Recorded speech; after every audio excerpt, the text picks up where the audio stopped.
নমস্কার বন্ধুরা, শম্পার রান্নাঘরে আপনাদের সবাইকে স্বাগত জানাই। আশা করি আপনারা সবাই ভালো আছেন। আজকে আমি আপনাদের সাথে শেয়ার করব চিংড়ি মাছ দিয়ে লাল শাকের চচ্চড়ি।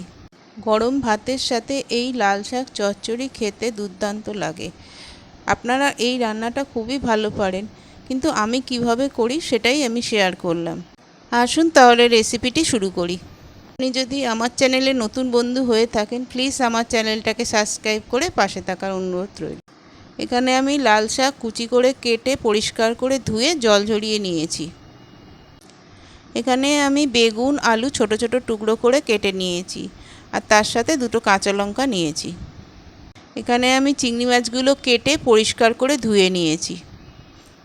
এইবার ওভেনে একটা কড়া বসিয়ে সর্ষের তেল দেব। তেলটা গরম হলে এর মধ্যে আমি শুকনো লঙ্কা আর 5 ফোড়ন দেব। ফোড়নটা একটু লাল লাল হয়ে গন্ধ বেরোলে এর মধ্যে আমি টুকরো করে কেটে রাখা আলু বেগুনগুলো দিয়ে দেব।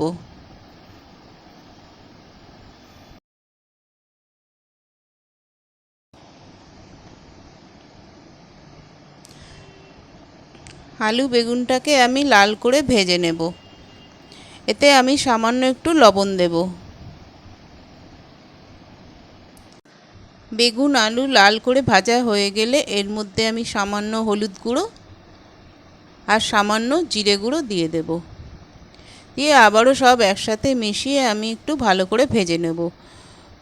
বেগুন আলু মশলা ভালো করে ভাজা হয়ে গেলে এর মধ্যে আমি কুচনো লাল শাকগুলো এবার দিয়ে দেব।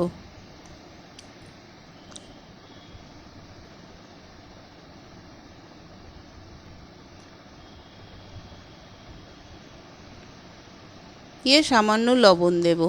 দিয়ে গ্যাসের আঁচটা কমিয়ে দিয়ে আমি 5 মিনিটের জন্য ঢাকা দিয়ে রেখে দেব।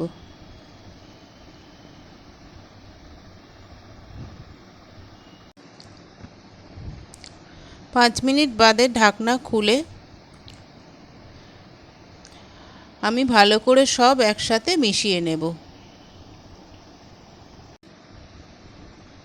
আমার শাকটা ভালোভাবে সেদ্ধ হয়ে গেছে। এইবার আমি আলাদা একটা ওভেনে কড়া বসিয়ে তাতে সর্ষের তেল দেব। তেলটা গরম হলে আমি নুন হলুদ মাখানো চিংড়ি মাছগুলো তাতে দিয়ে দেব। দিয়ে আমি চিংড়ি মাছগুলো ভালো করে লাল করে ভেজে নেব। চিংড়ি মাছগুলো লাল করে ভাজা হয়ে গেছে, এবার আমি তুলে নেব।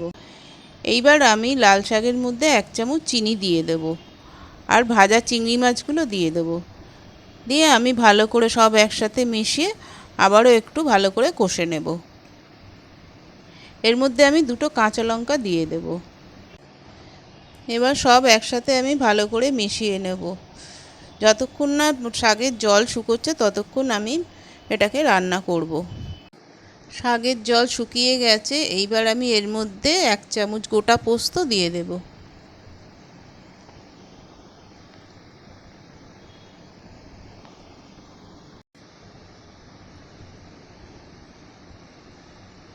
এবার সব একসাথে ভালোভাবে মিশিয়ে নেব। আমার লাল শাক রান্না হয়ে গেছে, এবার আমি পরিবেশন করব। আমার এই রেসিপিটা যদি ভালো লাগে তাহলে একটা লাইক করবেন, কমেন্ট করবেন, শেয়ার করবেন, আর চ্যানেলটাকে সাবস্ক্রাইব করে পাশে থাকার অনুরোধ রইল। আমার পাশে থাকা বন্ধুদের জন্য রইল অনেক অনেক ভালোবাসা। ভালো থাকবেন, সুস্থ থাকবেন। আবারও আসবো নতুন একটা রেসিপির ভিডিও নিয়ে। ধন্যবাদ।